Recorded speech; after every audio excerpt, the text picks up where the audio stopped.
Hello everyone and welcome to the online video lecture series by Shet Vidya Mandir English High School and Junior College of Science and Commerce. Myself Jayesh Rajgor, and today we are going to study scope of macroeconomics. My dear student, in this video we will also study the importance of macroeconomics. In some previous video lectures, we studied about meaning of micro and macroeconomics as well as the features of microeconomics and macroeconomics. In the previous video, we also studied about the importance of microeconomic theory. Let us today start with the scope of macroeconomics. My dear students, as you can see, there are in all 4 theories which explain us in detail the extent of macroeconomics theory or macroeconomics analysis. Let us begin. First, theory of income and employment, then theory of general price level, theory of growth and development, and macro theory of distribution. Yes, my dear students, macroeconomics has an extent of 4 theories. These 4 theories are the pillars of macroeconomic analysis, namely theory of income and employment or general price level or maybe growth and development. All these 4 theories take into consideration the larger aggregates and larger variable.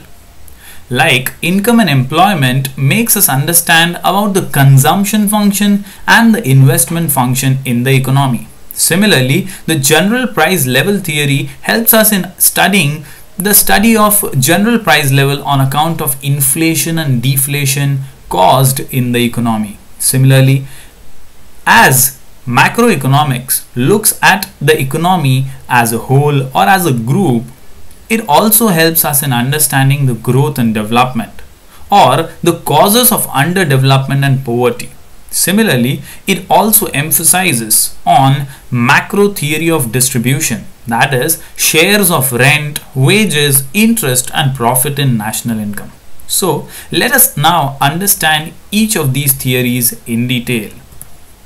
My dear students, these are the 4 theories. Let us begin from the first one, that is, theory of income and employment. Macroeconomic analysis explains which factors determine the level of national income and employment. Income and employment, that is national income, not individual's income. Employment, that is national employment level. So macroeconomics is analyzing the nation's income and the employment levels in the country, as it is obviously about larger aggregates, not about individuals. Macroeconomic analysis thus looks at all the factors that determine the level of national income and employment and what causes fluctuation in the level of income, output, and employment. To understand how the level of employment is determined, we have to study the consumption function and the investment function. My dear students, everything is dependent on everything else. Macro analysis has always emphasized on this point. As you all know, if we have income, we have savings. If we have savings, we create capital, and if we create capital, we tend to make investments. Thus, if there is a break in the chain, everything goes on very badly, very poorly. Theory of business cycles is also a part and parcel of this theory of income and employment. Let us move towards the next point. The next theory is of general price level. As we know, macroeconomics uses the general equilibrium analysis, that is, generalization of prices of all commodities at all levels. Macroeconomic analysis shows how the general price level is determined and further explains what causes fluctuations in it. Basically, it helps us in studying the economy. It helps us in studying the commodities, their determination of prices, the factor prices, etc. The study of general price level is significant on account of the problems created by inflation and deflation. The market always observes ups and downs, such as inflationary measures and deflationary measures. So, macroeconomics general price level theory helps in understanding such problems very effectively. Moving forward, the theory of economic growth and development. Macroeconomics consists of the theory of growth and development. It explains the causes of underdevelopment and poverty. With the help of macroeconomic analysis, my dear students, we can understand why there is poverty, why there is underdevelopment, what are the steps to be taken to eradicate poverty, and how exactly measures or policies can be created to remove it completely. It also suggests strategies for accelerating the growth and development. And lastly, the theory of distribution. Macro theory of distribution deals with the relative shares of rent, wages, interest and profit. Here, my dear students, I would like to emphasize rent, wages, interest and profit are the rewards to the factors of production. Yes, factors of production, namely land, labor, capital, entrepreneur. These are some important factors without which the production process is incomplete or is not possible. As we know that land gets a reward in the form of rent, the labor gets wages, capital gets interest, and the entrepreneur enjoys the profit. And thus, macro theory of distribution deals with relative shares of all these factors. So in this way, we understand the scope of macroeconomics in the form of four theories: theory of income and employment, theory of general price level, theory of growth and development, and macro theory of distribution. Let us now understand why macroeconomics is important and whom does it help. So, moving towards importance of macroeconomics. My dear students, here are some points which will throw a light on why exactly macroeconomic analysis is really very important.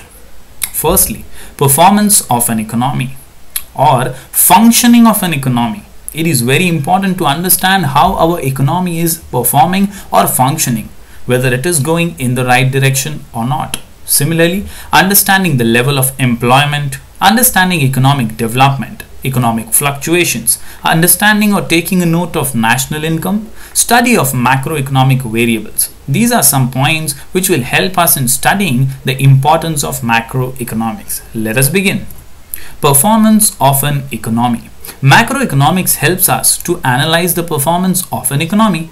National income, that is, which estimates are used to measure the performance of an economy over time by comparing the production of goods and services in one period with that of the other period. Basically, my dear students, national income, that is our country's income as a whole, is very important, and its estimates are used to measure the performance of our economy, how our country is performing as compared to other nations in the world.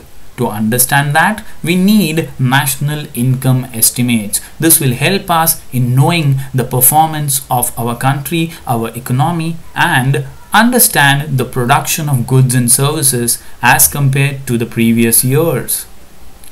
The next point is functioning of an economy. This point might sound similar but has a slight economic difference. Macroeconomic analysis gives us an idea of the functioning of an economic system. It helps us to understand the behavior pattern of aggregate variables in a large and complex economic system. My dear students, our country is a largely populated country. Here, we need some great amount of macroeconomic analysis to understand its functioning. And thus, aggregative variables such as employment, poverty, national income are helpful to study the functioning of an economic system. Thus, variables in a large and complex economic systems are essential to understand the behavior pattern. Moving forward towards level of employment. We are studying importance of macroeconomics. Macro means large. Macro means studying a forest, and thus level of employment being an aggregative variable, macroeconomics helps to analyze the general level of employment and output in an economy. Moving forward, the next point is economic development.